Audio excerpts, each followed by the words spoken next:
And then I will give the floor to Anna, please. Thank you so much, Sasa. I cannot share my screen, it appears.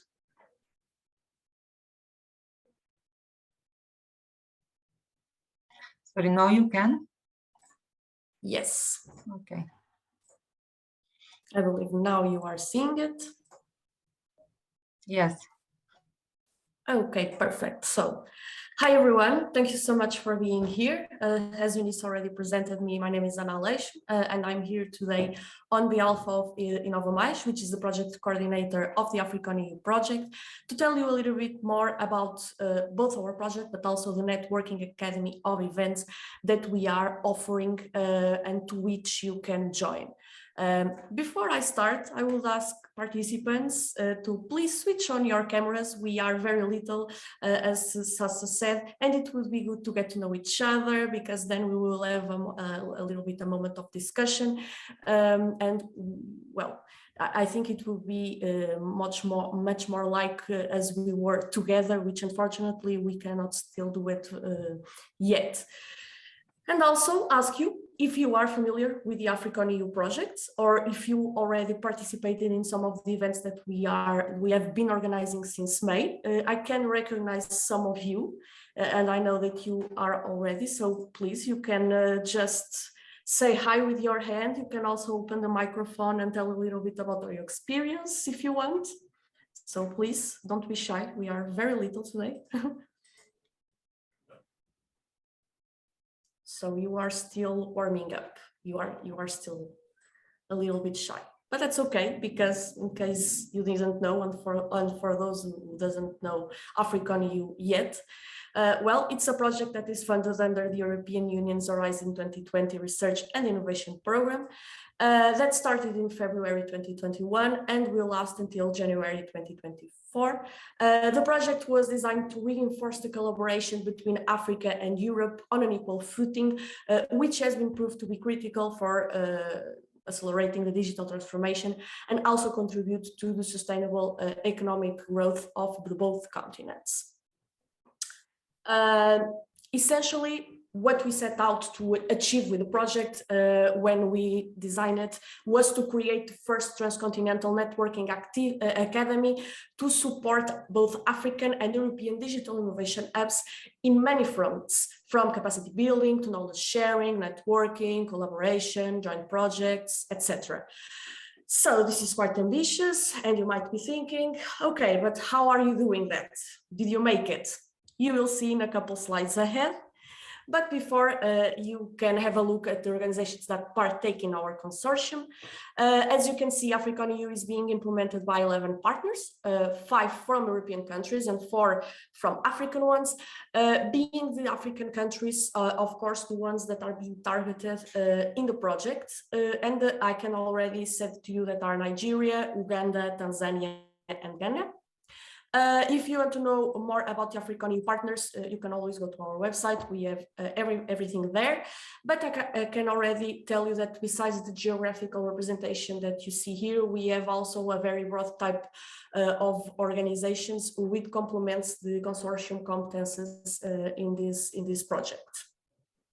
AfriConEU is divided into 5 distinct and interlinked phases. We already completed phase 1, where basically we designed and implemented research activities to develop a deep understanding of the targeted innovation ecosystems in Africa, as well as their needs and challenges. To them, in phase 2, develop the AfriConEU Academy by building upon the research outcomes. So these 2 phases comprise the first year of the project, essentially, and they are already completed. So we are now in phase 3, that is dedicated to the rollout implementation of the AfriConEU Academy programs, in which, of course, this masterclass is included. And that will last for a period of more or less 2 years. So the processes and results that will be monitored and assessed will then be used in phase 4 to advocate to the uptake of the project outcomes by the stakeholders from innovation, education, and business ecosystems. Well, phase 5 is a more horizontal phase let's say, a variety of dissemination and communication activities. So it's more broad, let's say. But what is the AfriConEU Networking Academy? Since it's to facilitate and empower the digital innovation ecosystem in Africa, we created 2 flagship programs. One, it's more focused in capacity building, and another one is more focused on trans-continental partnership development. The capacity building flagship program is divided into 4 thematic areas that were identified as the ones that are the main interests and that have the most relevance by the participants of our research activities that occurred in phase 1 and 2. So they are business development models and multi-actor approach. We have technology transfer of innovative technologies. 3rd thematic, startups financial support, and 4th thematic, digital and entrepreneurial skills development. For each one of them, we designed 5 webinars, 3 local workshops in the African countries, and 2 online masterclasses that are already started in May. And today you are here in one of them regarding gender lens finance. So, concerning the Transcontinental Partnership Development Program, the same happened. We conducted a desk research and organized the co-creation workshop on the matter to understand how our program could better fit the needs of our targeted audience, and also came up with 4 thematics. So, towards a common digital market and a connected startup ecosystem, digitalization jobs for the 21st century and employment opportunities, business and investment opportunities in the African market, and the last one, scouting digital entrepreneurs and startups in the African market. So we will have an international brokerage event still this year in October that will happen in Italy. We will also have 4 boot camps, 1 in each one of the targeted African countries. And at the end of the project, we will also have our project capitalization event within this flagship program. Here you can see the Networking Academy calendar. We already have 2 events in May and 3 in June. But as you can see, we have a lot of things prepared for all of you until the end of the year, and also in 2023, as you can see here. All the webinars and master classes are held in an online format, but local workshops and the Transcontinental Partnership Program events will be held in a physical format with online transmission at least, so in a more hybrid approach. So that you can keep up with the Academy. So to the question from the beginning of the presentation, yes, we did it, yes, we made it. We launched the AfriConEU Academy and we have all these events prepared for you and they are for free. So, you know, registration is needed, of course, but it's quite simple. You can access all information regarding all our events on our website. And you can see here in this mini video, it's quite easy to reach to it. So join the AfriConEU family. I tell you, we will not regret. And of course, thank you so much for your time. If you want to be aware of all our actions, please follow us on social media. We are everywhere right now, live covering this event on Twitter, so we're there. You can also subscribe to our newsletter, be constantly updated, and reach to our website to know what opportunities we may have for you. So yeah, I will pass the floor to the ladies that will take over this masterclass. I'm much eager for the discussion. So thank you all. Thank you, Anna, for providing information about our project and about our event. As you can see it, we have a lot of events in this year and the next year, and a lot of interesting topic to cover. So feel free to join us on the next events. And now, if there are no questions about the project for Anna, I will give the floor to Eunice to dig into our topic. Thank you. Thank you. Thank you very much. Yeah, I just wanted to kind of find out a little bit about where we're all from, and then I'll do my quick intro. So could you just type into the chat where you are listening in from? It's always nice in the virtual stage. I like to know where we're all coming in from. So I'll start. I'll type mine in. You could also put an estimate of what the weather is like, what the temperature is like outside. So let me put mine. Mine is London. I think I would say around 21 is my guess, which is pretty good for us. And let's see who is the person who can make us the most jealous. What is it in Greece? Georgian, I saw you put Greece, but not your temperature, and the Portugal people as well. Ah, pretty good in Porto. Anyone else? Wow. Okay, I think Greece 31 probably wins. Portsmouth, and you're celebrating 17th as warmth. No, Desiree. I don't like the heat, guys. That's poor show. Love this weather. All right. So yeah, it's really nice to see you all. Like we've said, it's been called a masterclass, but my approach to learning is that every time I present, I'm really interested in learning from peers. AfriConEU, as you've seen, is really about peer learning. We are all out there. We're experts in our local communities and local ecosystems. So a lot of what I might say, maybe you'll say, for us, it's different. This is what we see on the ground. Absolutely, your views are 100% valid. I think in this space, particularly on this topic of gender lens finance, bridging gender gaps, there is no one size fits all. So we're all the experts. So we're all the masters and we're all in the class. So I really encourage you to chip in and let's learn. And it's really great that this is being recorded, because I'm sure hopefully what we discuss will be helpful to somebody out there. So let me do a proper intro. My name is Eunice Baguma Ball. I'm a director at ATBN, which is one of the consortium partners of the AfriConEU. And we are also organizing alongside ITC a number of other sessions. I basically lead our work on the intersection between digital and gender. So ATBN is a social impact organization that is dedicated to helping to catalyze and support inclusive digital transformation in Africa.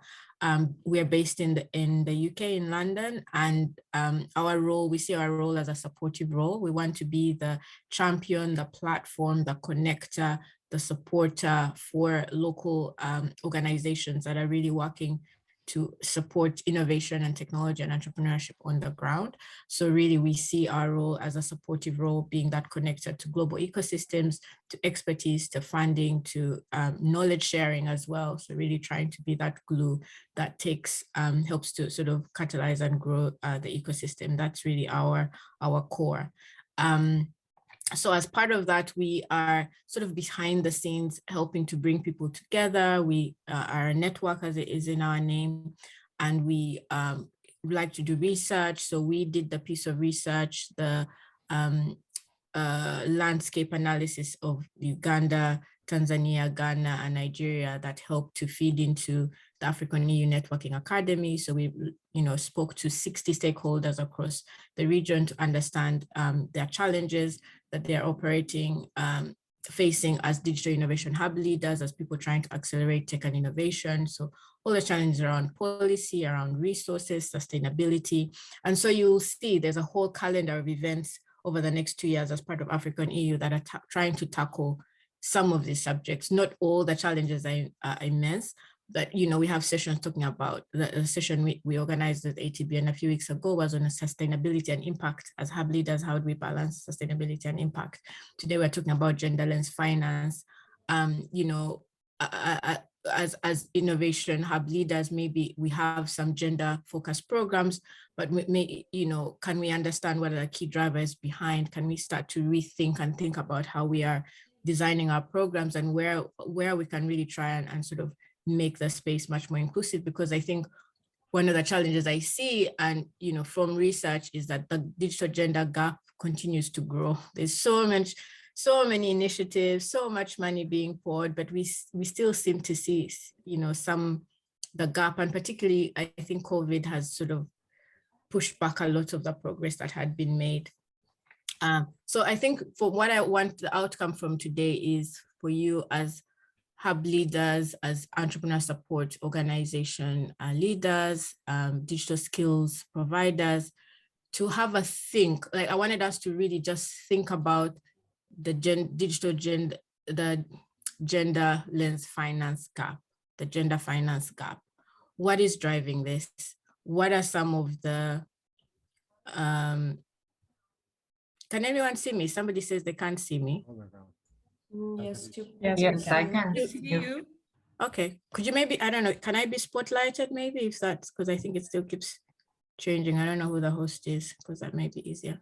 I'm not yet sharing a screen, so this is still my intro. Sorry if we're, I'm just sort of setting the scene. I think the reason is because all of these sessions are not standalone sessions. They're built into a whole curriculum around supporting digital innovation, building the ecosystem, and really helping to make, accelerate innovation and collaboration with the EU. So hopefully I've set the scene a little bit. And like I said, the point of my presentation today is not to tell you everything there is to know about gender lens finance. It's to introduce it in a way that as hub leaders gets us to rethink, to really think about. I think there's a lot of things we just do. We know, oh, let's put together a program for women. Let's do some mentorship. Let's run some sessions. But I really want us to just take it apart and like look back at what the issue is, what's driving this issue, and then come back and after looking at the issue, come back and look at our solutions and what we are doing and what we can do with a sort of new perspective on that. And hopefully that will lead us to a discussion. And I'm very excited that joining me on the virtual stage today is Desiree Jo Adams, who has been a female entrepreneur, her stories are amazing. She's actually featured in a book called Founding Women that I had the privilege of editing. So she's been on the journey as a female entrepreneur, and now she's working to support female entrepreneurs. So she's been on the side of facing the challenges, and now she's part of the solution. So after my presentation, it would be great to kind of have her perspective. Sorry, can you please mute your microphones in case you are not talking? I don't know, Sasa, if you are able to do it. You can do it, Sasa? Trying to do it, yes. Okay, should we go on? All right, now I'm going to share my screen and finally start. Hold on.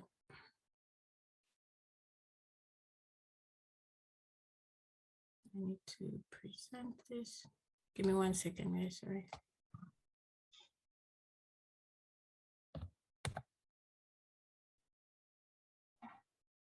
Am I the only one who still struggles with Zoom despite being on a million Zoom calls? No, you are not, Eunice. Because okay, there we go. I was trying to figure out how to. Right, can you all see my screen now? Yes. Yes. Great. Okay. So I've already spent 10 minutes introducing myself. I won't go over this again, but that's me. Technology, gender, entrepreneurship is my bag, it's my thing. And I've worked in this space for over 10 years now. I actually keep putting that number down because it's coming towards, I think, 15, but then I don't want to give away my age, so I keep saying 10. I've done a lot. This topic is very close to my heart. So like you see, and like I was saying, I've done a lot around building a network called the Coalition for Digital Equality. I've led a program for female entrepreneurs called Her Future Africa. I wrote a book called Founding Women, which Desiree features in. And you'll find me in the online talking about gender and technology and sustainable development. If you search, you'll find a lot of me talking about this topic. So, right, so let's talk about the gender finance gap. That's what we're here to talk about today, right? So a few stats to get us to know, and this is probably not surprising to everyone. These stats are, very commonly quoted. We see them around, they shock us, and they just persist. I've been in this space now for like 10 years, and these figures just do not move. This is the problem, that this is why I want to keep having these conversations.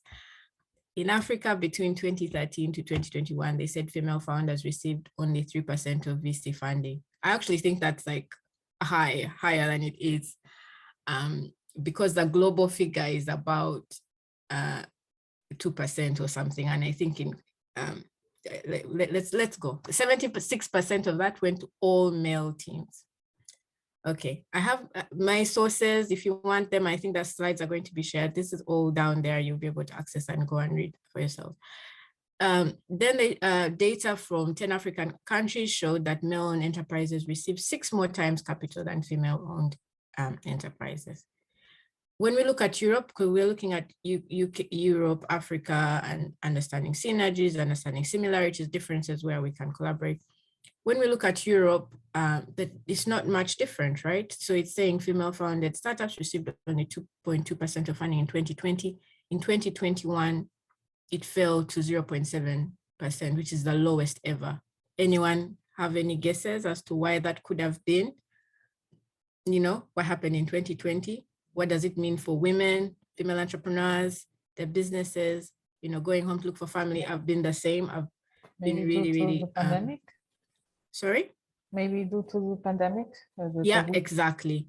And the fact that the pandemic has had very specific impacts on, particularly on working women, on women professionals, on female entrepreneurs, obviously.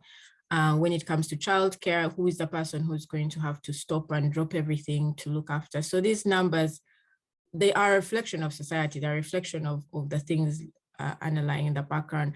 And what does this mean in the future? Like once an investor has seen, oh, this is what happened when the pandemic happened, you had to go off, or you had to this, or it's probably not even that the businesses maybe stopped performing. It was just a perception thing that I feel like there's a risk, because I feel like there's a risk that I may not get my money back, or that these are more risky. So it's, I don't really know the numbers behind this fall, this 2.2 to 0.7, but I think it's a reflection of how women are perceived, our role in society, and it really gives us a hint to some of the things that are behind, right? Why during the pandemic should this number fall to less than half? Yeah. So let's talk about some of the key drivers. So like I've already touched on when we talked about the pandemic leading to that fall, there's cultural factors, right? Gender norms around who has greater responsibilities for childcare, roles in the home. I think those are some of the direct things we can maybe think about in a pandemic. Gender stereotypes, where we talk about, there's a lot of research out there that shows, you know, male traits or entrepreneur are considered more entrepreneurial, or there's actually an interesting research I wanted to show here, that there was a research about women entrepreneurs going to pitch or ask for investment. And it was found that they were asked different questions from their male counterparts. So when the investor was talking to a male entrepreneur, they were asked, you know, promotion-focused questions. By promotion-focused questions, it meant, you know, how are you going to enter this market? How will you grow this? It was really about like finding, you know, solutions. How are you going to grow? And so the assumption was that, I think that for me, the way I understand it is the assumption was like there was going to be growth. It was like forward-looking, right? When the questions that were asked to female entrepreneurs were more prevention focused, how are you going to stop this person stealing your market share? But, you know, how will you balance this and this? What about that competitor? It was always like assumed, like it was already like thinking about them from a risk perspective as opposed from an opportunity perspective. So it really showed this implicit bias. How do we, you know, what is driving those things? Like, I'm an entrepreneur, I'm already running my business, I'm a female entrepreneur, I'm now in front of an investor, I'm asking for funding, and I'm next to somebody who is different gender, and we're being asked different questions, even if we have the same businesses. So the next little stat is another research found that investors preferred pitches by men even when the content was the same. So literally get the same business, have it pitched by a man, have it pitched by a woman, and you get a different result, right? So it just shows there's sort of gender bias, gender stereotypes, this idea that you're not really fitting the image I see of somebody who is going to be successful and go out and grow this business and be rich. And that is really a very difficult one to crack, because however much I come prepared, skilled, knowing my stuff as a female entrepreneur, how do we counter these things? So there's those cultural factors.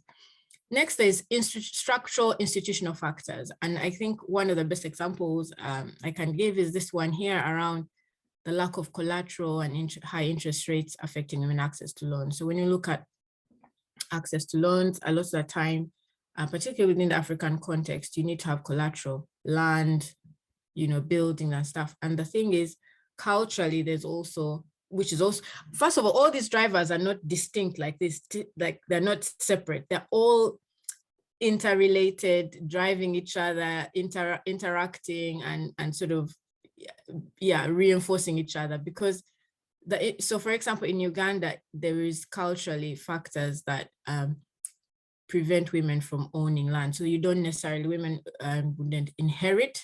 So usually you're supposed to pass over, if usually land is passed over handed down through the family, and usually women are not allowed to be the heir. So even if you are like the daughter or the wife, the property may pass to an uncle, for example, right? So because of this, and then when it comes to accessing finance, you need collateral, you need a physical asset.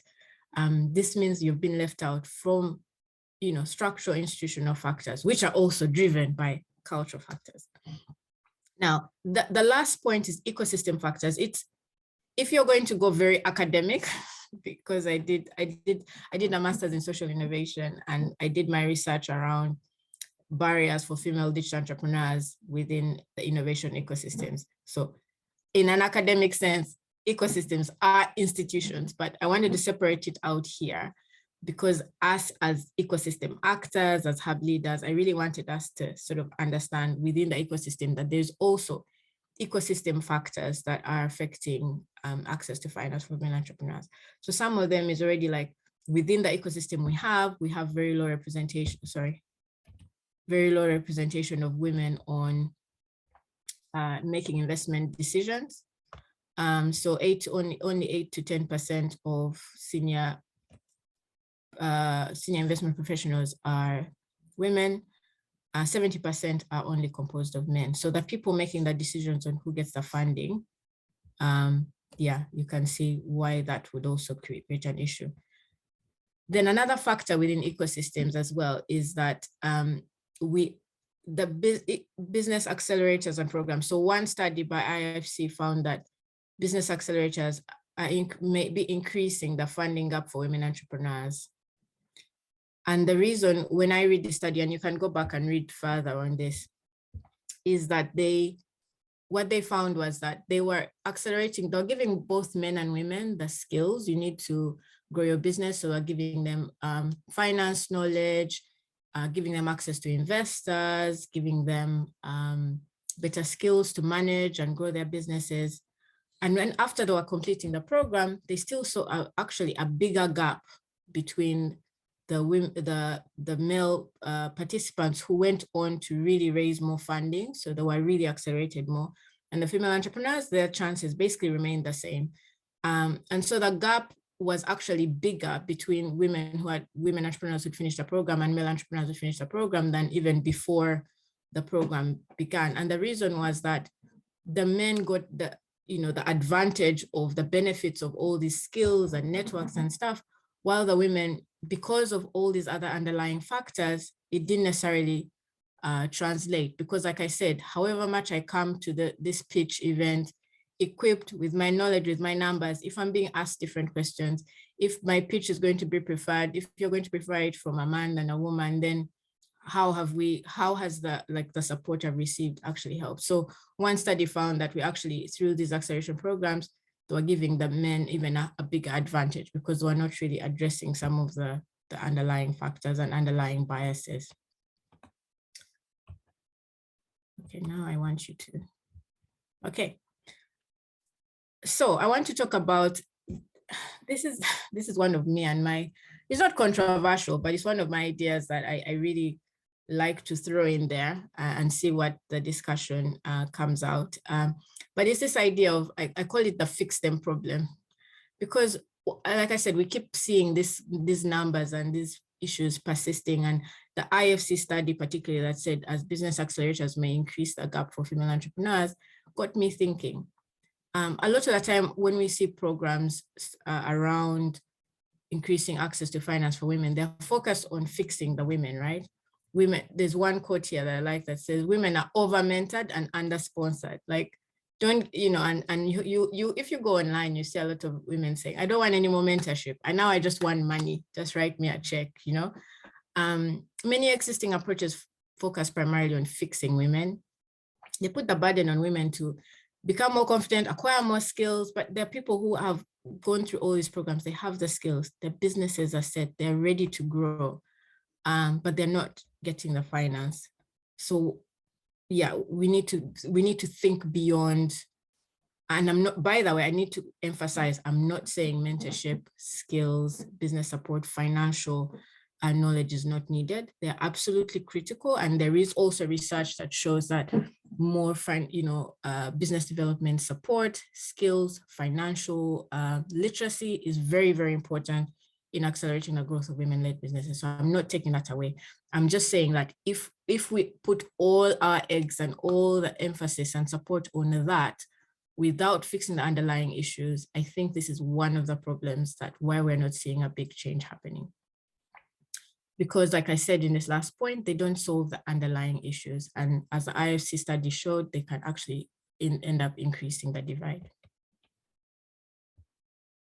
So what is the way forward? I've painted a bit of a not optimistic picture. For me, and this is, again, I don't want to get too academic, a theory, an approach that we've really embraced at ATBN is this idea of systems change.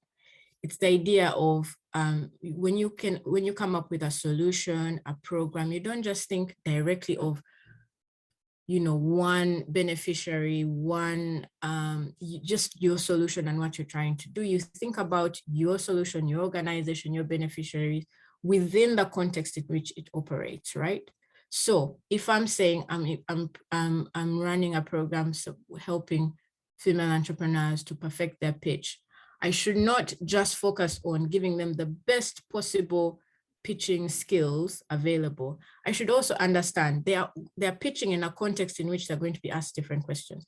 They're pitching in a context with which 70% of the I don't know, 90% of the people that they're pitching to are not going to look like them. They're pitching in a certain, so I need to build those in, either prepare them or try and do something around increasing the diversity of the panel, creating new ways of having investments selected. You know, we can't just focus only on our solution. I'm doing investment readiness program, I'm doing pitch preparation, and ignore the system in which it's being operating. So we really need to address systemic and structure issues that are keeping women from accessing funding.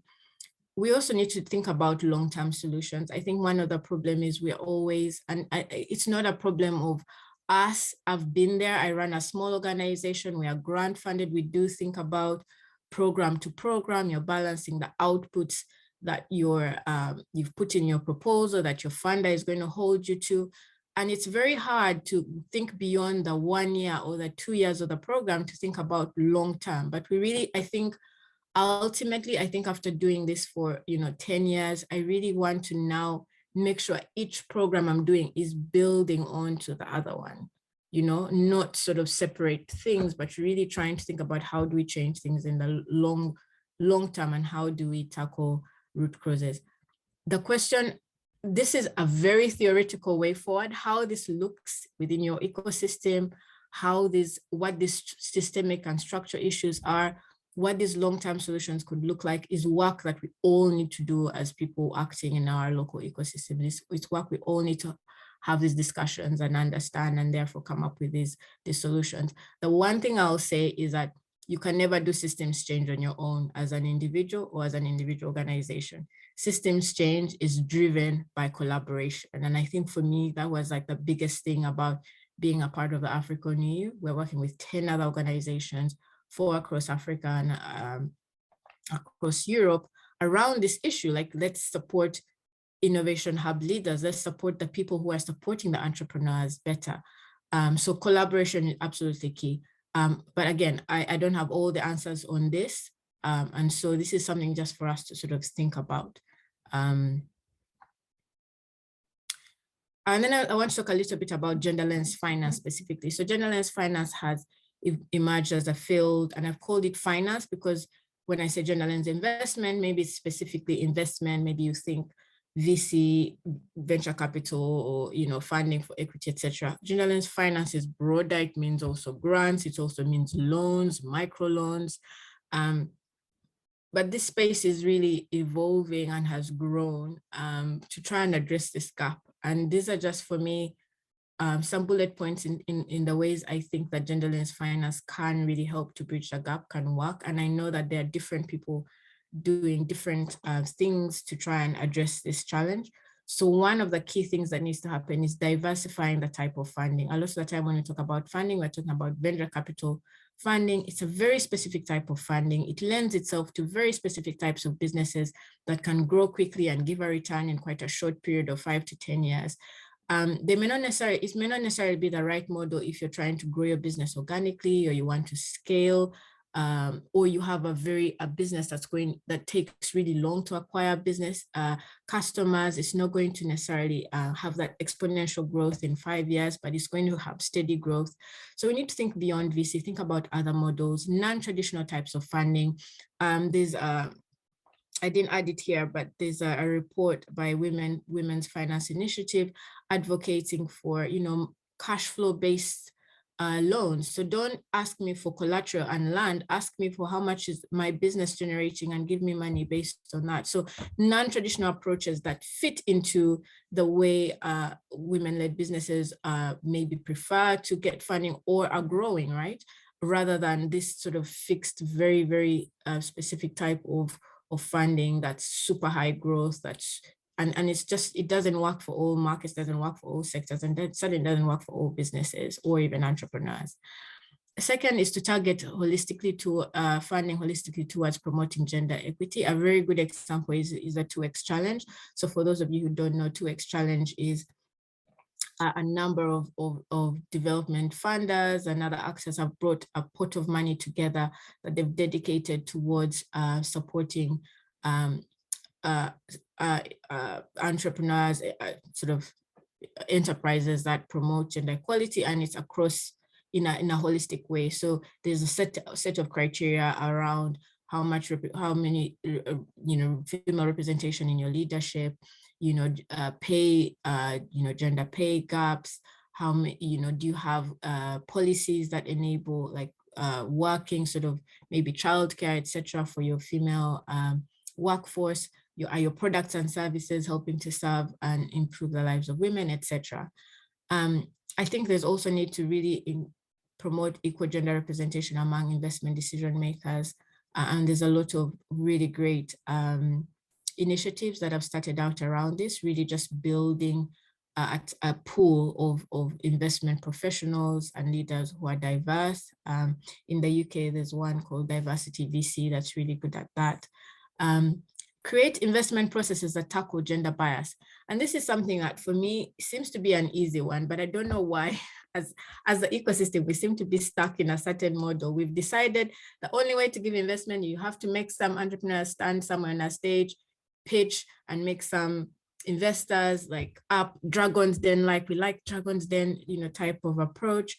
And then, like they wave their wand and like, you get investment, you don't, and it's full of a lot of bias. It's full of a lot of, it incentivizes, and it really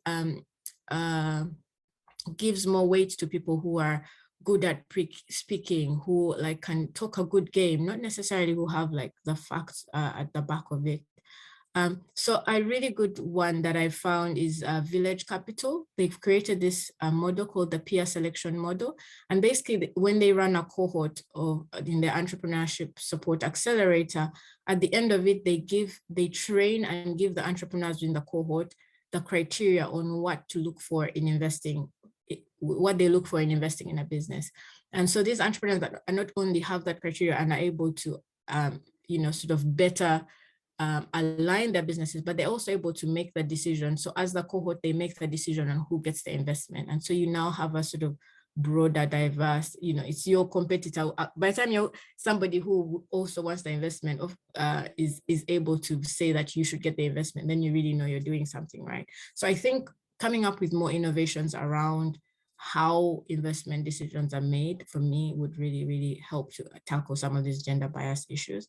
And I think one that's really, really important is building the data pool around transparency. I think some of these numbers, we say 2%, 3%, it's not equal across sectors. There's so many other intersectionalities, age, education, rural versus urban. I think the more we can get data, sectors and things, we can understand the challenge better. And so we can help to really tailor solutions. Last, I wanted us to think about as digital innovation hubs, as entrepreneur support organizations, what can we do? Maybe you're saying, I'm not an investor, I'm not in gender lens finance. So why should, where can I come in? Where can I play a role? And so I just wanted to pull those out. I've probably touched on some of these points already, but just to kind of have them. So it's sort of the thing we finish off of. Is providing holistic support programs that take into account gender barriers. You have to recognize the system, the cultural factors within which women are operating. I think we've taken on an approach of, this is where an accelerator is done. And I'm guilty of that as well. Like, I know, I did the Her Future Africa and Female Entrepreneur Support Program now, I think it's been 7 years ago, maybe. And now when I think about it, I feel like there's a lot of things I would have done differently. But that time it was like, oh, how do you do an entrepreneur support program? You go out, you look at how other people are doing it. You're like, all right, we'll have a boot camp, and then we'll have a pitch event, and then we'll have a mentorship session. It's like there's this standard up ways of this is how we do this, right? My challenge would be, I'm not saying any of those ways are wrong. I think all those things are great. But my thing is to not just assume this is the way we do entrepreneur support, but design it around, I call it, and I mentioned in my second point, women-centered design. Think about it as if you are designing a product that you wanted really to achieve a certain objective. So start from the objective and start from the women, and then start from the objective and then design the program. Don't just take aspects because this is the way things have been done in the ecosystem for the last 20 years. So if it is that they may not be allowed to come to the program because they have other responsibilities of home, okay, how do we tackle that? Can we provide childcare on site? Okay, if it is that there's going to be this perception, all the people providing the support at the program are all male, what is that going to, it's really, I want us to really take a step back and think about things. And when we do them in this decisive way, and measure, and then if it doesn't work or if it doesn't improve. I think for me, the main thing is to stop doing things because this is the way they are done, and to start really designing and thinking about how we make a difference. And those 2 points are really the same: rethink program design. And then lastly, collecting data and sharing data to support the business case for investing in women-owned enterprises. As hub leaders, as entrepreneur support ecosystem actors, we are really at the center of where all of this is happening. So we're meeting the women entrepreneurs, we're meeting all the entrepreneurs. We have access to a lot of data, but a lot of us are not necessarily collecting this data and yeah, I know there's challenges around that. Maybe research, data collection is not your expertise. You have other things to worry about. How do I keep my hub open? How do I get funding? But I think it's something that we need to start to make an effort on. Really, I think for me, data, numbers, knowledge really help to drive solutions. So I think that's something that we can make a small commitment to say, like, let's track and monitor and share our learning better. That is my last slide. I won't go into this because I know we're going to have Desiree join us. And I know maybe Sasha, you also had some questions prepared, but I think just things I wanted us to think about, take away going forward was, one, if there was anything you found interesting or surprising about some of the things I've talked about, it would be great to hear from you. Feel free to unmute or type it in the chat. I'm also interested in learning from everyone around the virtual table today. What solutions, approaches have you used within your organization? How have you tried to tackle some of these root causes, these cultural factors, these biases within your organization? What worked? What was successful? What wasn't successful? What did you learn? That's me. I'm really interested in hearing from you as well as part of this discussion. But I know we're going to have Desiree joining us, and she is, she's worked to support women entrepreneurs for a long time, and hopefully she can also sort of shed a light in answering some of these questions as well. I'll hand back. Thank you, Eunice. This was really insightful, and I must confess that I didn't know a lot of this information because women do think that everything is great. We have this vote from next 8 years in Slovenia after the World War II. And we can go to work, we can make some opinions, and we think that we are just like men, but in reality, we are just so far away. So I think that every event like that is good also for women, that we embrace this motto that we have a lot of work to do and fight a lot of stereotypes. So thank you. And I think that Desiree will also give us a little bit more insights, and we need it. Me, Garant. Thank you. And Desiree, you, please. Thank you so much, Sasha. Thank you, Eunice. Also, some stark, interesting insights there. I would really, really, more than anything, love to hear what everyone else has to say as well. I mean, Eunice has thrown a lot of stuff at us at the moment, so it's like drinking from a fire hose, really. So feel free to share in the chat some of your challenges and things that she may not have mentioned, or something that you feel like this is pretty much speaking to where we are at the moment. And while you're thinking about that, I'm going to start in a different way by talking about something that Eunice mentioned around women-centered design. This is very odd, the way I view things. If you think about a festival or a conference that you attend where there's a mass group of people, think about the restroom, the toilets, the bathroom. Which is the longest line that you have? Is it the male line or the female line? It's always guaranteed 150% the female line. So you start thinking, well, who designed these toilets? Because they were not designed with us in mind. I know it's a very weird way of thinking, but this is pretty much how our world has been created for centuries, right? Another thing you can think about is hospitals. Why do people get more sick in hospitals?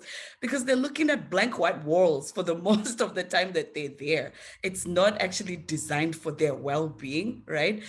So it's that's the way I look at when it comes to not just women-centered design, but human-centered design. And it's also a concept or a tool that has been used for, particularly in the last, I would say 10, 20 years, design thinking around the user, but also incorporating the stakeholders that are part of the problem, right? So it's trying to solve the issue in collaboration with other people, because you can never, ever get all the perspectives from a small group of people. You need a number of diverse perspectives. And on that note, I will share my screen as well. I hope everyone can see this. Let me know if you can see my screen here. We can see it.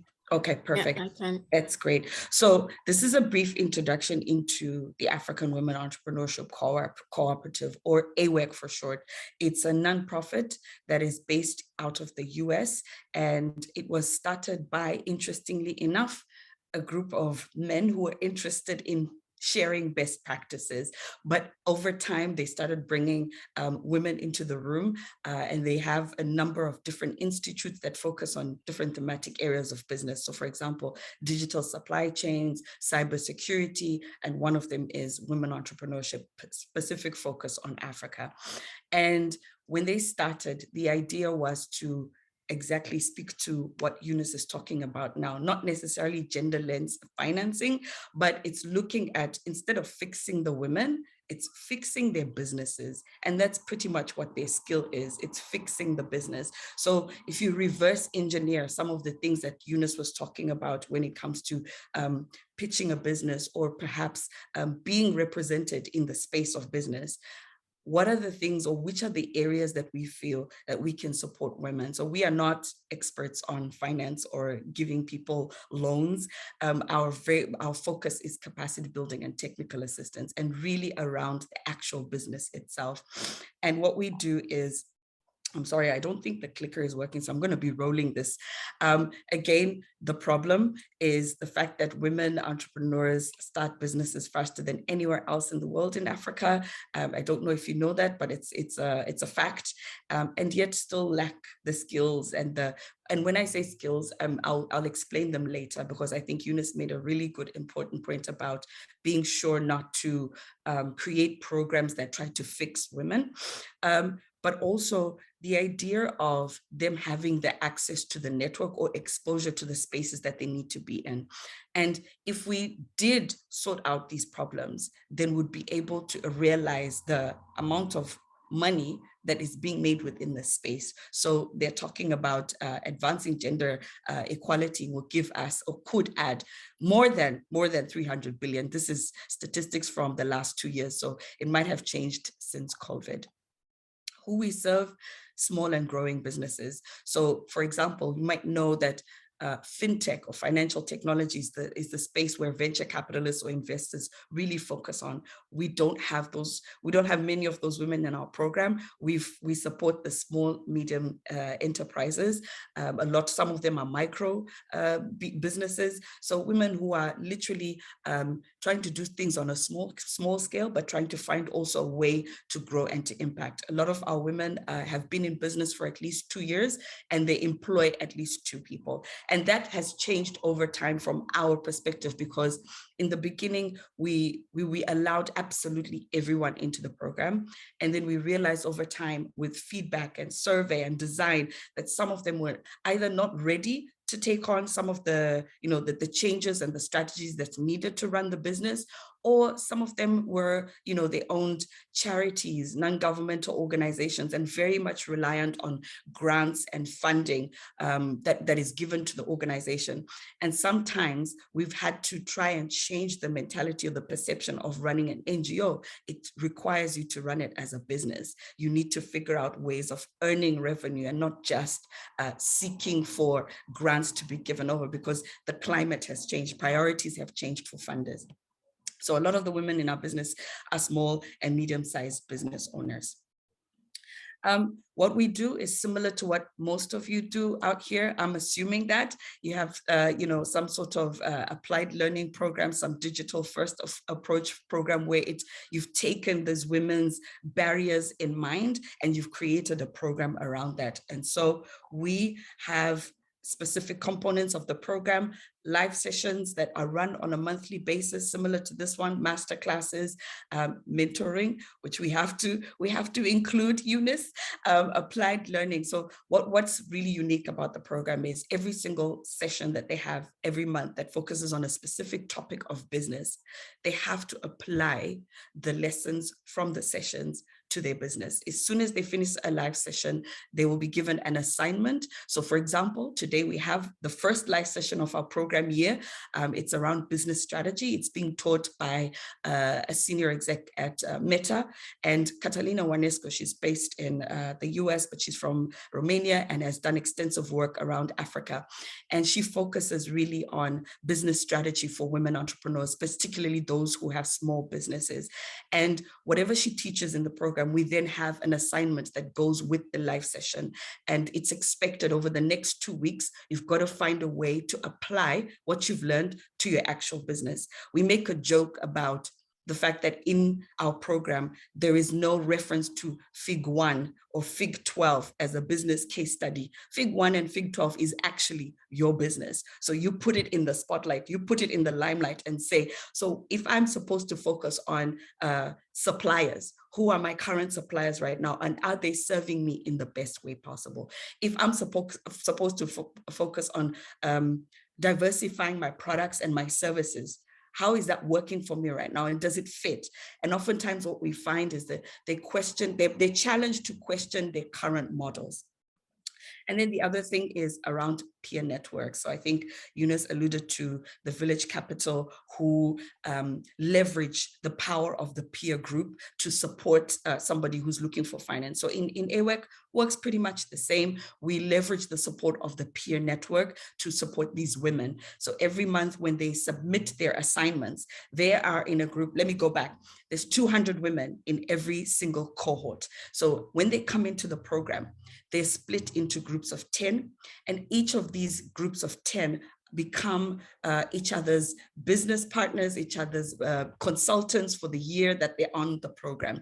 And what we have is an industry and sector agnostic program. So you're going to be mixed with women who are in finance, in fashion, in agriculture, in processing, in construction, in building, in manufacturing.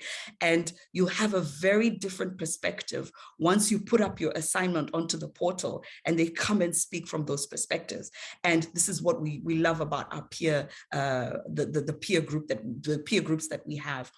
The women themselves are, at the moment, we have this cohort, there are 200 women, 19 different industries, and they are from 31 countries, and that is inclusive of Africa and the diaspora. And every year it looks slightly different, but we have typical industries that keep showing up. For example, agriculture is a huge sector in the program, as well as apparel, as well as manufacturing, processing, healthcare, and education. And interestingly enough, when we look at the figures as to where the finance goes, it's not always in these sectors. It's always around fintech or something around digital technology and stuff like that. So we're very much about inclusivity, knowing that the types or the categories of women that we have in our program may not necessarily get the venture capital type of financing, but they probably are more specific to grants or the village capital type peer lending investment.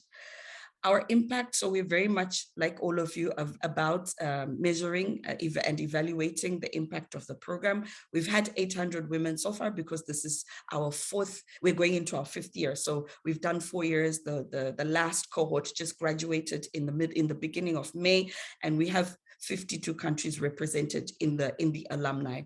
81% of them have strengthened their business strategy. And it's important to us because this is like one of the top metrics that we look at for the success of the program. And I'll speak a little bit more about that in the next slide. 67% increased their annual revenue, 67% grew their customer base, and 45% hired new employees. And these are important metrics for us, not because we, again, we understand that they need to grow and scale, but at the same time, it's what story we're able to tell about the impact of the program. And speaking about telling the stories, it's important for us. The way we tell our stories now is also slightly different.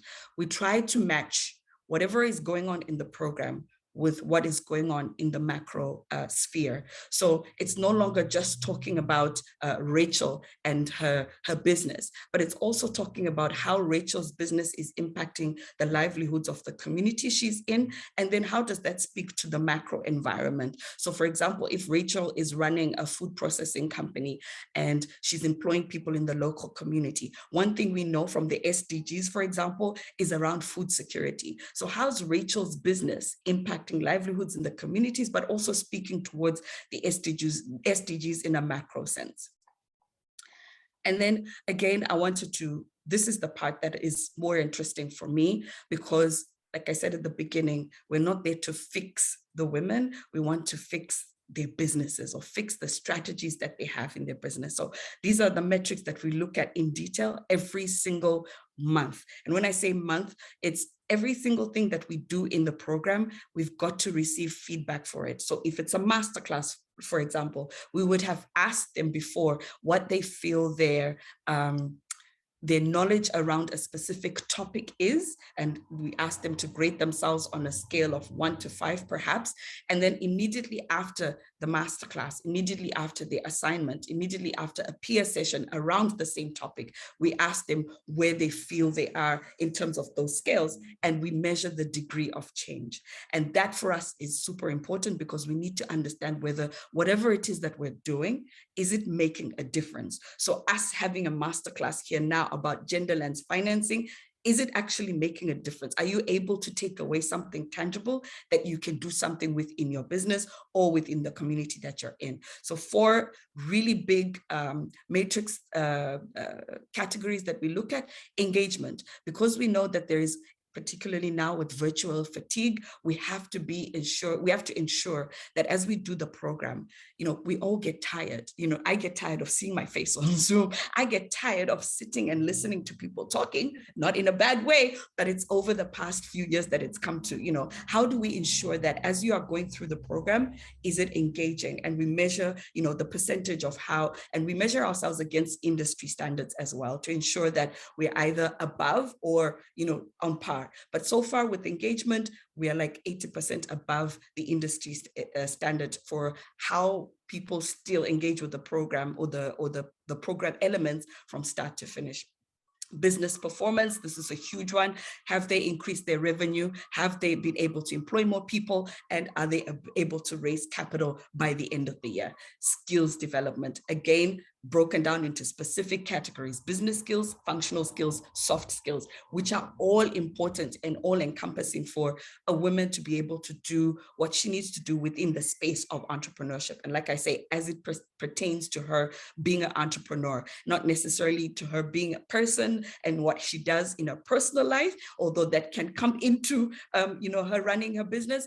At the same time, we're very much, our expertise is on ensuring that we create or support her ability to run the business or to lead and manage it as in a good way as possible. And then the 4th and final one is the entrepreneurial network, something that is often missing when it comes to not just business mentoring, but also the peer network, because that is within that space, that is where you usually find the opportunities to then move forward, to either partner with someone or to get access to certain financial opportunities like Eunice spoke about earlier.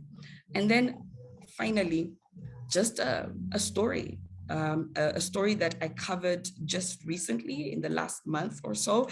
This is Uzo, and she went from being a tech consultant to a baker to food processing. And the reason why she did that was because in a side hustle as a baker, she used to struggle to find good quality chocolate in Nigeria. And she went to the market, constantly looking for the type of chocolate she was looking for, but realized that there was something of a bigger issue, because a lot of the suppliers would say we don't get the good supply. And yet Nigeria apparently has a huge chocolate manufacturing company or factory that doesn't do anything with it. And so she decided to get into that. She didn't realize what she was walking into, because it took her about 3 years to get to this stage. But at the same time, I'm glad that she did, because she now has a fantastic story to talk about Loom Chocolate, which is her company. And through the program, when she came to the program 2021, at the start of 2021 last year, she was operating out of her room and in her house. And now she's moved to a factory. She's moved from 5 staff to 10. She's gone from producing 21,000 chocolate bars to 70,000 chocolate bars, 20 stores to 70 stores. She's moved from operating just in Nigeria to now operating in East Africa and Nigeria. And she's received $41,000 in grants in the last 12 months. And the reason why Uzo's story is important is because her focus was really on value chain. Like, how do we add value to our processing currently? Africa struggles at the moment with sending out raw products, raw produce. So they take the raw cocoa beans and they sell them or they export them. And oftentimes they buy them back in a different form. So buy them back in the form of chocolate, hot chocolate drinks, some sort of value add chocolate. And she found that interesting. And Nigeria focuses a lot on crude oil, which is their #1 export product. And so she decided to go opposite of that and figure out how best she can add value to their local cocoa beans. And as she went into it, she realized that there was more to the problem than she thought. But she's learned a lot around not just the side of processing, but in the side of managing her business. So she talked about when she first started the processing, when she started having her chocolates, she was really keen on approaching Africa's largest retailer. It's called ShopRite. They're originally from South Africa, but they're based across Africa now. I think it's 14, 15 different countries, maybe more. And she tried to approach them from the beginning. Over 3 years, she's never been successful. At the beginning of this year, in January 2022, to be exact, we had a session in AWAC around sales pitching. So actually using your business as a sales pitch. And once she'd done the assignment, she got peer feedback, obviously from her peers, about how to make some adjustments and changes. And then she also has a mentor who is based in Tanzania. And she said it's the feedback that she received that made her realize that the things that she was doing previously, so similar to what Eunice said, some of the things that we are doing in our programs, in our day-to-day, even in running a business, doesn't necessarily meet or match up to what is required for when you're approaching either a partnership, a collaboration, or seeking funding. And it was in that moment that she realized, aha, this is where I've been going wrong. She made the changes, and I'll share the link to the story, to the full story, where she said, I didn't walk into their office in ShopRite at Nigeria. I flew there. I got myself a ticket and I flew from Abuja to Lagos, because she's based in Abuja, a different city to where ShopRite head office is. And before, she used to just do what we're doing now, get on a Zoom call and try to pitch her product. But that time in January, she decided to buy herself a ticket and go into the office and literally sell her product. She said the confidence that she had with her product, with the knowledge that she had about how much money she could make ShopRite, was what led her to be able to move into that and have a conversation. And she said barely a few hours after she left the office, they sent her a message and said, you're in. And that was like 21 stores that she was going to be in the next month or so. And so she's just one of the stories that we have. We have plenty. We currently have 800 women, as you know it, but I will share a link with everyone later if you're interested in hearing or reading some of the stories. And that is pretty much us. I know there's more to it than this, but I've given you just a very, very brief overview of what AWAC does. And just something that you would not know, I was actually one of the members in the cohort. In this picture, I'm in here, but you can't find me. I have a yellow t-shirt on at the back, and all you can see is my hands. This was a cohort 2 from 2019 into 2020, and we met in Tanzania.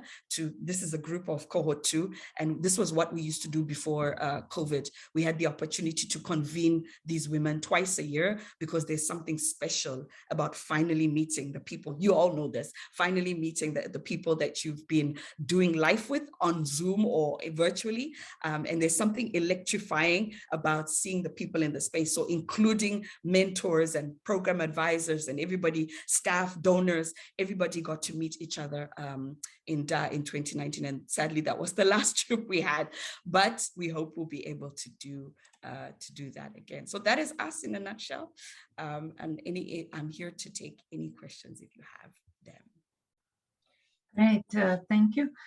I think that the most important message in my opinion, is that we all need some safety net or a peer to do the things that we do, or maybe longer, maybe better, maybe they are more skilled or more experienced, that when we have a problem, that we can go to them and ask them, and they will help us in some way.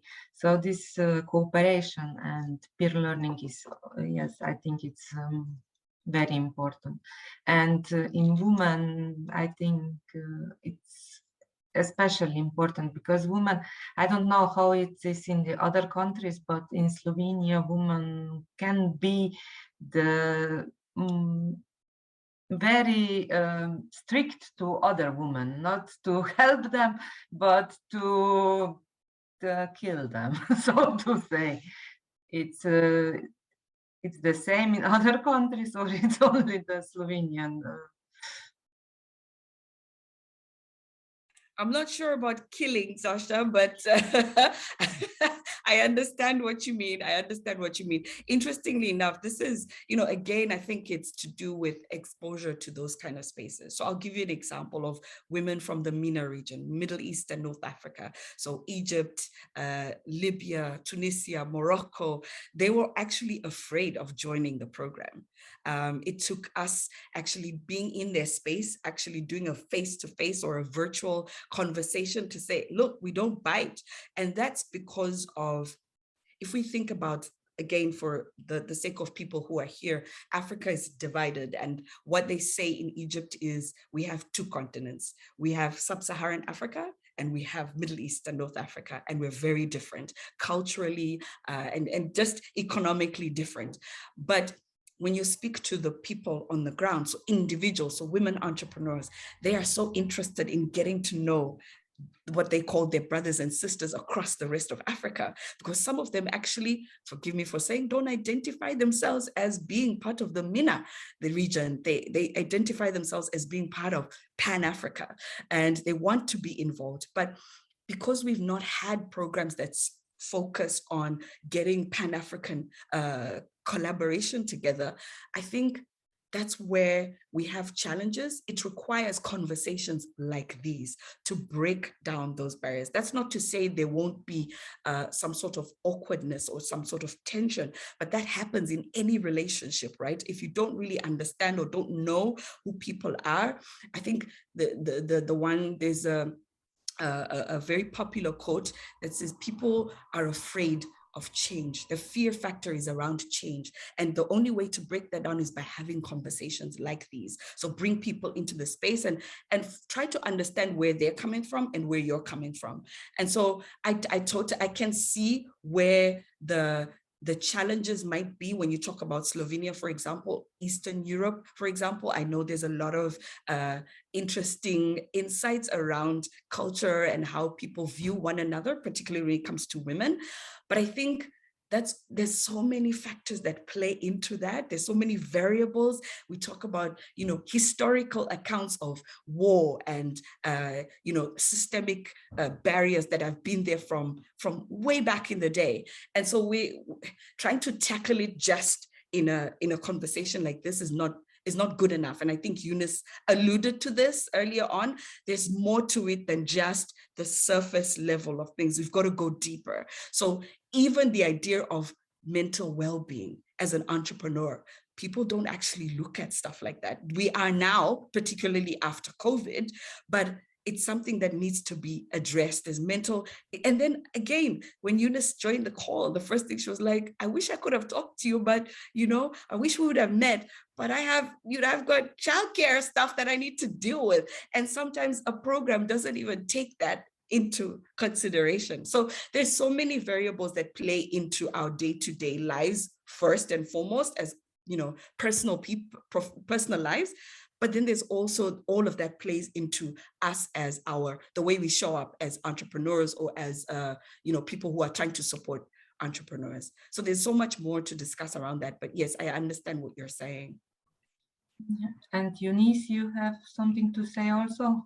Yeah, I mean, I just wanted to sort of, thank Desiree for that presentation. I think what we've seen and what I really love is it's a real example of a program that has really thought about, has that human-centered design, women-centered design we've talked about. I love the breaking people up into groups, because knowing that peer support and community is really important in getting people to push forward, having that feedback and just, obviously, the stories, the success stories we're seeing. I think the scale and also like the individual impact that a program like AWIC is able to have, because I'm imagining like 800 Uzos walking around, like showing that this is what I can do from my room without the funding. Like, the more of these stories we have, like equipped women who, know their businesses in and out, know the value and potential of their businesses.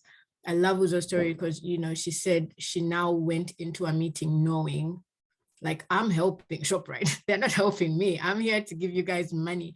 I think having that sort of mindset shift, because I think when you know your business and you know your potential, then it really gives you that boost of sort of putting the business and the numbers first.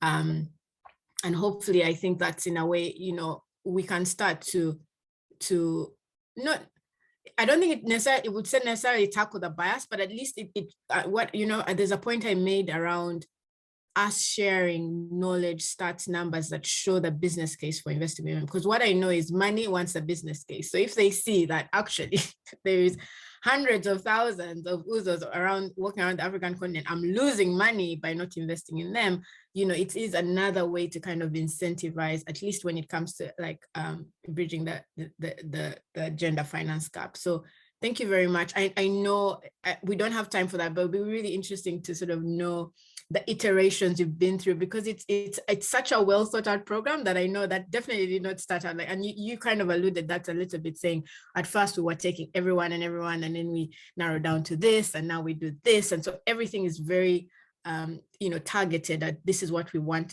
as an outcome for the people from the program. And I think that was just an excellent case study for us as entrepreneur support organization, Digital Hub leaders, to see what we can do. Because yes, we're not necessarily the financiers.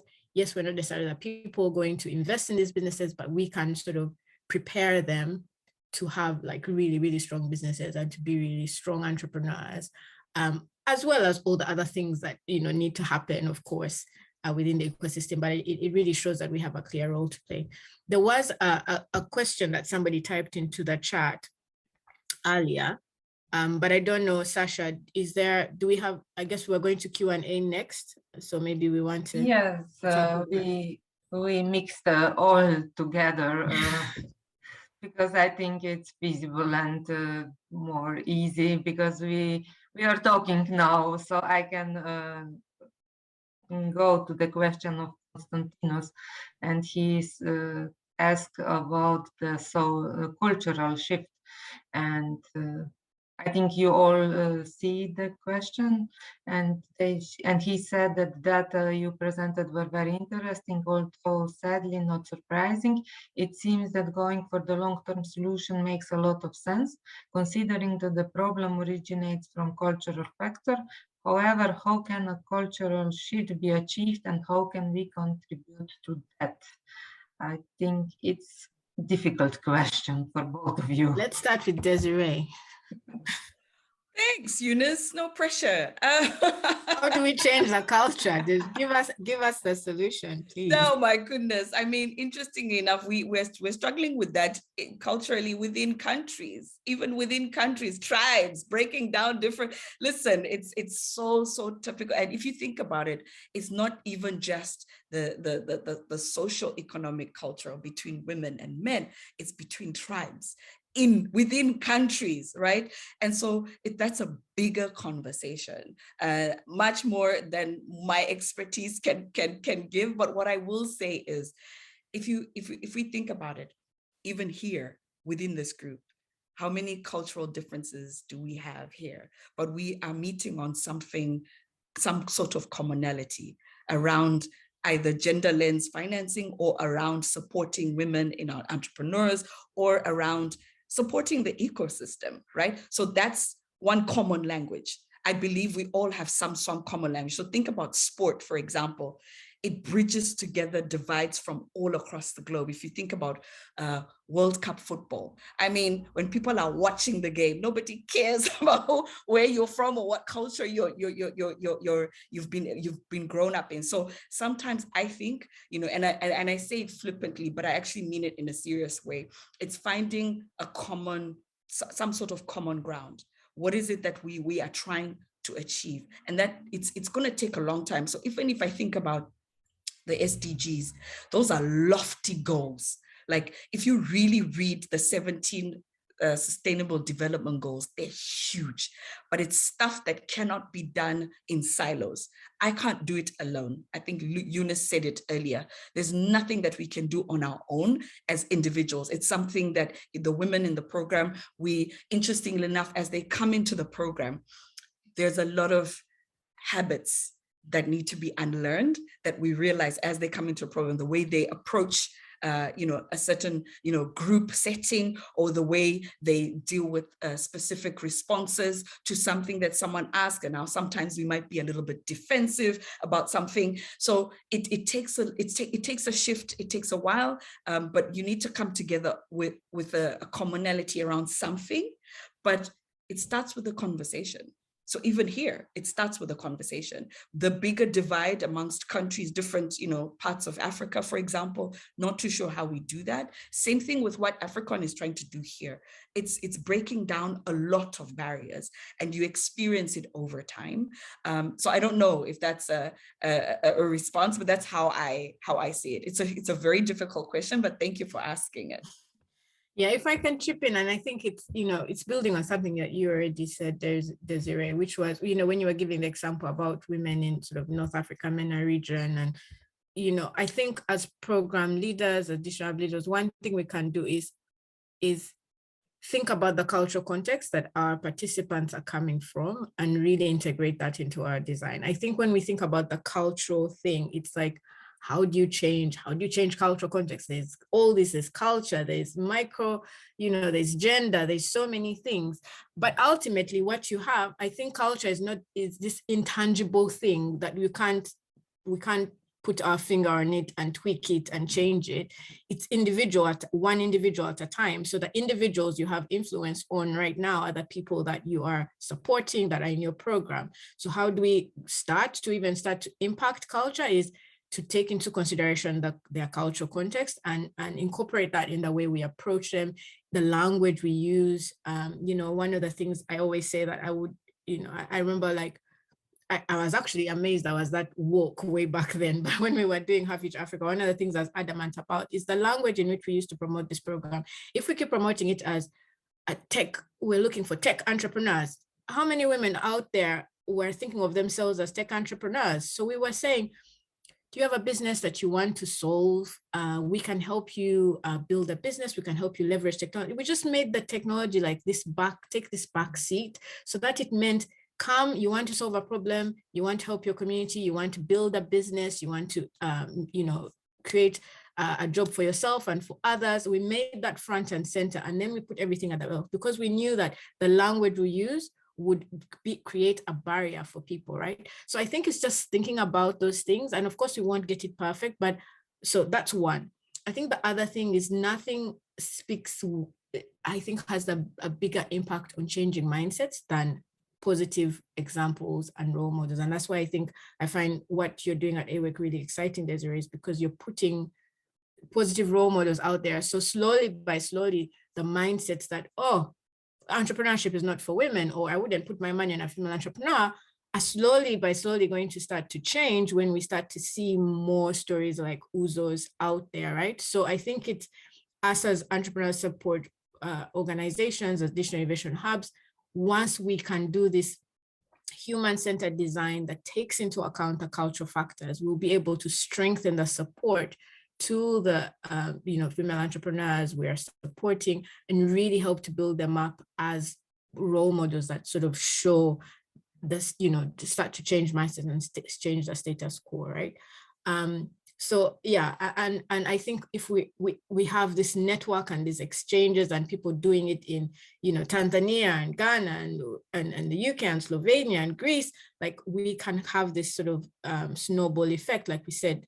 Changing systems, creating something like a culture change doesn't take an individual or an individual organization, and that's how we will slowly start to push the needle. And I don't know, some part of me is like, we should have this conversation in 10 years time. Will the stats be different? Will we be from 2% to 15%? Will we be at 50%?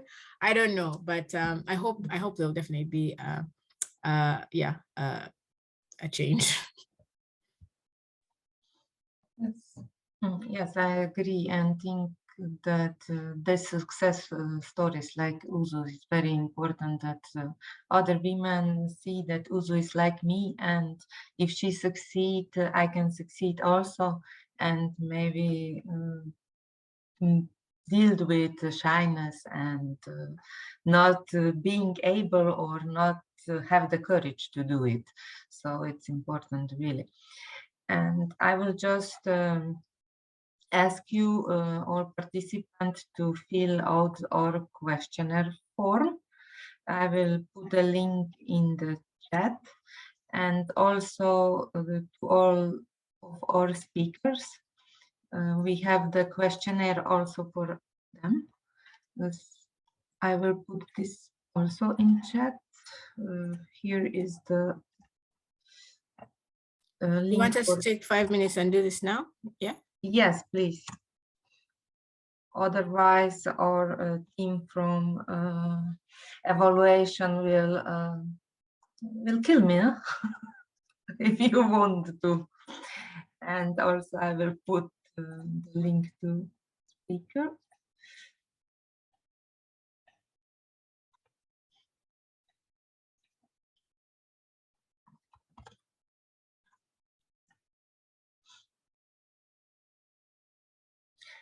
And in the meantime that you filling that out, you can also think about the question if you have, because now Sasha, yeah. I was going to add something that I missed out talking about earlier is actually almost flipping the switch on financing, because when the women come into the program, we do a pre-program survey because we need to be able to measure the degree of change from when they come in to when they go out. We often ask them what the #1 business challenge they have in their business is. And more often than not, 99.9% of the time, it's access to finance.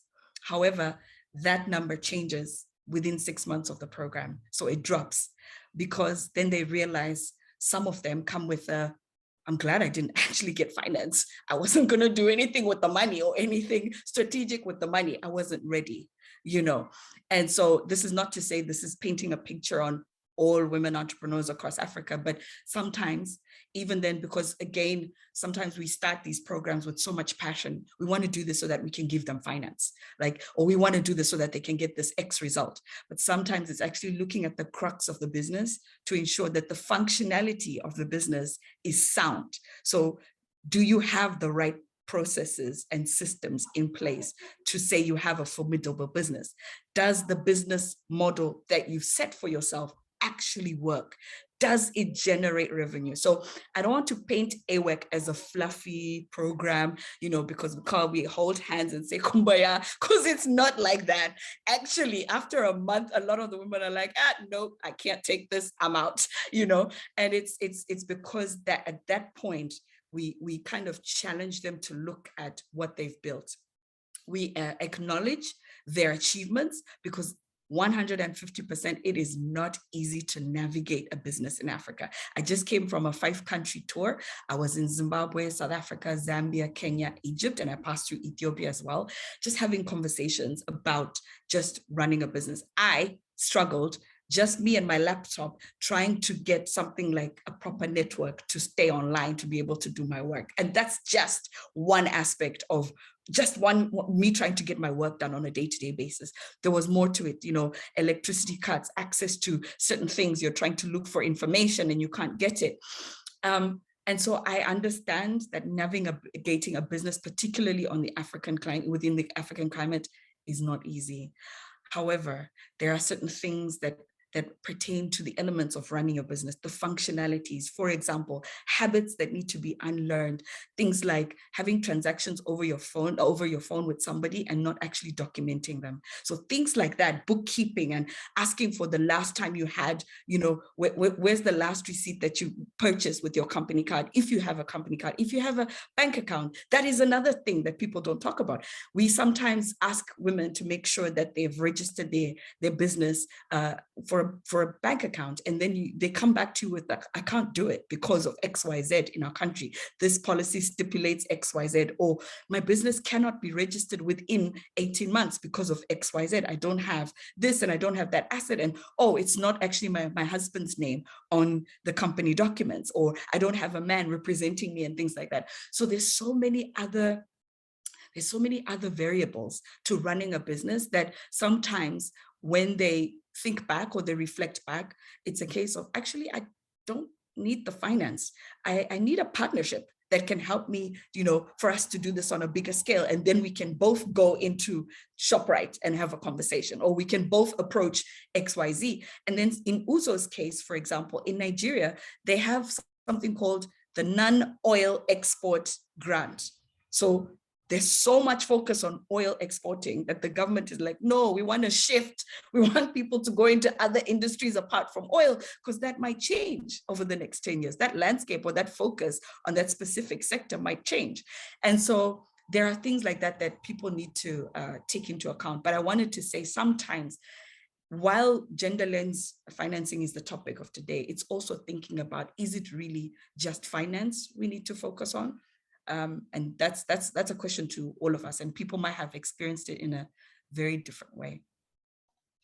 Yeah, it's true, because when we start the business, we always talk that a little bit of money will solve everything, yes, and usually it doesn't. Just creating a new problem if it's too large amount of money.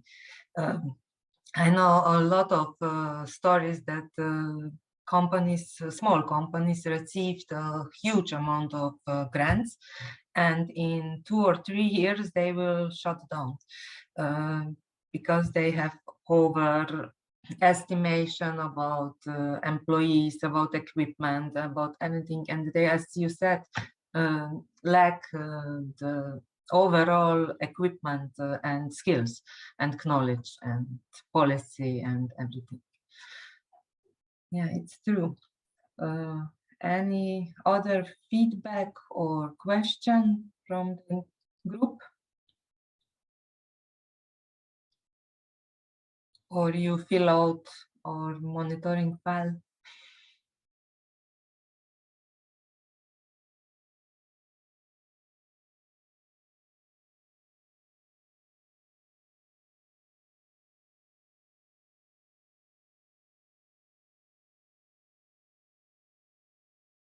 I've submitted mine. So. Still in the middle of mine.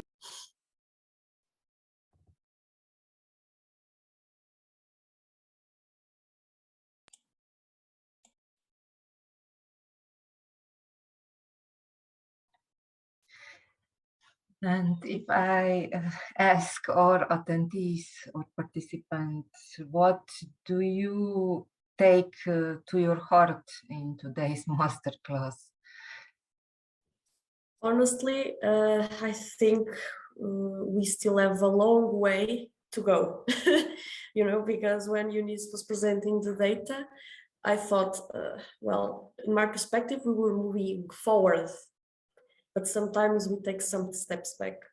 And actually, I agree with the perspective that we should have a more woman-centered perspective in business, because I was always pretty skeptical, when people were saying that we need a quorum of, for example, 50-50 men/women for example, in advisory boards, in administrative positions. And I was like more a fan of, let's say, if you earn it, you will get it, but it's not like that. And specifically taking this argument of yeah, actually it's very bad when you go to a place and you think this was designed not thinking about me, you know, it was clearly designed thinking about a man, usually a white male man. So yeah, I think we have a long way to go, and we should insist and we should fight to have more women in positions where they can decide, because of course I believe that all of us are important in change, but we have a cultural change from years and years now to have these shifts. So I believe this should begin in positions that are more, let's say, higher in the hierarchy. I don't know if anyone has any other opinions on the topic. I love Desiree's example of the toilets at a conference. Now, every time I go to a conference, I'm going to be like, who designed these things? You need to think about length of time in the bathroom. We need to do our makeup. We need more, like 3 times more bathrooms. But it's such a good example because it's something we've all experienced. Like, and you were saying, Anna, when you go into a space and you realize, and you know, guys, there's so many examples. Like when you think about, like, I read recently, safety belts are not even designed around women. Like they have not crash tested cars with dummies that are designed around, you know, female bodies, and healthcare, you know, medicine, like the things that are used to detect heart disease, all sorts. It's like, yeah, anyway, let's not go down that route. But yeah, the bathrooms is the main thing that I'm leaving. I'm glad, Eunice, if there's one thing you can take away from today, it's the bathrooms, because it's such a good example.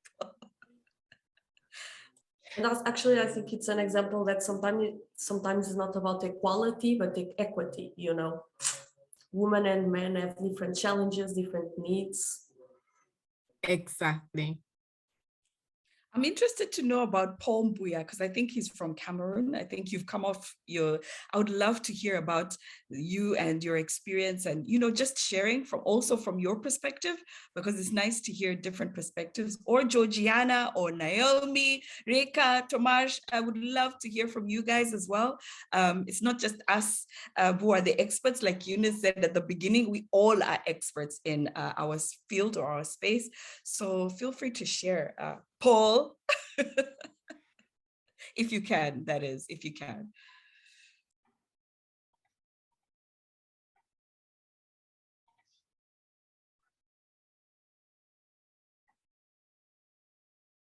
Well, you are muted.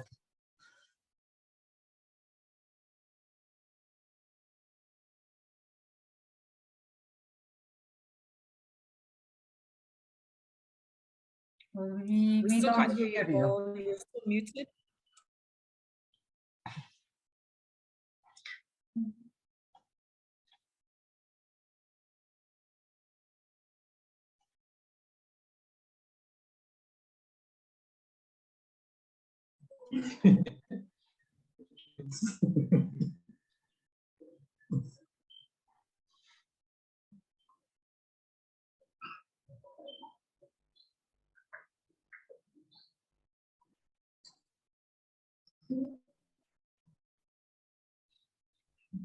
Paul, do you want to speak? We can hear you. Yeah, okay. Hope you guys are getting me. Sorry. So my name is Paul. Really interesting conversation we have there. The founder of Zig Tech Hub. It's a tech hub based in Cameroon, a digital innovation hub. We're a member of AfriLabs, also Enrich in Africa champion, and our focus is simply on technology.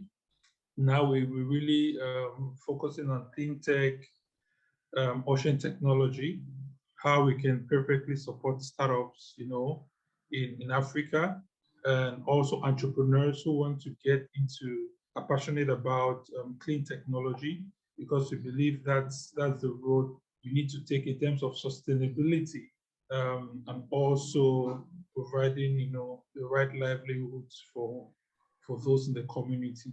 So I'm really excited to be, you know, to be part of this, and also the enriching discussions we've had so far.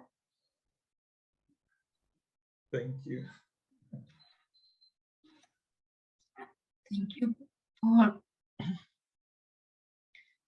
Georgiana has posted in chat that thank you very much. It was very inspiring for us, even though we are very young, to start something on my own and be confident for my power. I wish to start co-design the future. I think that with that, this is such a fine note to conclude this meeting also, that we all have to co-design the future to be better. And if somebody wants to add something, please, or have something to say. If not, I would like to thank both speakers on the topic and Anna also for presenting the project. It was very insightful for me, and I think also for the participation.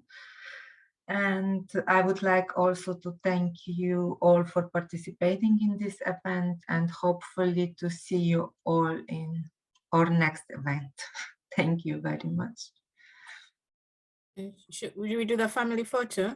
Yes. Oh, yes, I forgot that. Yeah. Oh, Look at the little one. Yay! So please,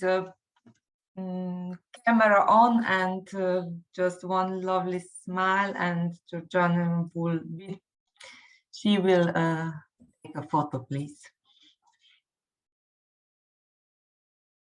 thank you very much. Thank you. Thanks, everyone. Thank Thank you. you Thanks, all. Paul. Thank you very much. That guy, See you that soon. little guy Bye-bye. there. Thank you. Bye. Bye.